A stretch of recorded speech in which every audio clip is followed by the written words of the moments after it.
За ер нь бол аль хэдэн жилийн өмнө миний санаж байгаагаар нүүрсний сонсгол хийжсэн 44 их найдын асуудал үүсэж байгаа шиг байсан. Тэгээ энэтэй холбоотой төрийн өндөр дэд албан тушаалтнууд бол бас холбогдсон. Тэгээ одоо тэднээс хэдэн хариуцлага хүлээгээд хэдэн хүлээхгүй үлдсэнийг бол мэдэхгүй байна.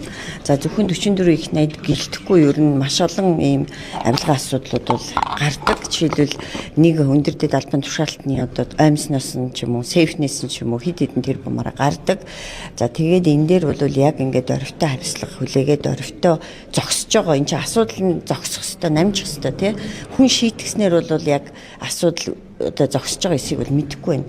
Хамгийн гол нь энэ авилга яагаад өсөж байгаа юм бэ гэдэг улс хууртай тэр цаад үнд сугсаатай тэмцэх хэвээр аталт тийхгүй байна тий.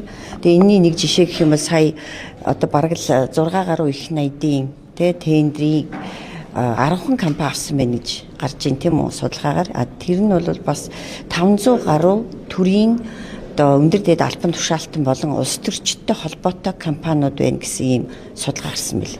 Ер нь бол тендерт оролцдог компаниудын цаана буюу ингээ холбоо хамаарлын тогтоохоор 500 гаруй төрийн өндөр дэд албан тушаалтан улс төрчд байна гэдэг бол маш том тоо.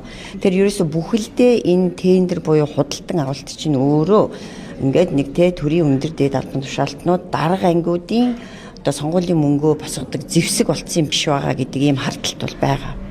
Одоо тэгвэл энэ авилгын индекс одоо жишээлбэл 50 орчим байраар хурцсан ийм байхад авилгатай тэмцэх газрын даргад хариуцлага тооцох өнөөдөр хүртэл ингээ үргэлжлүүлээд явах юм уу? Аль эсвэл улсын хурал дээр орж ирэх юм бол та хариуцлага тооцох дээр ямар байр суурь илэрхийлэх вэ?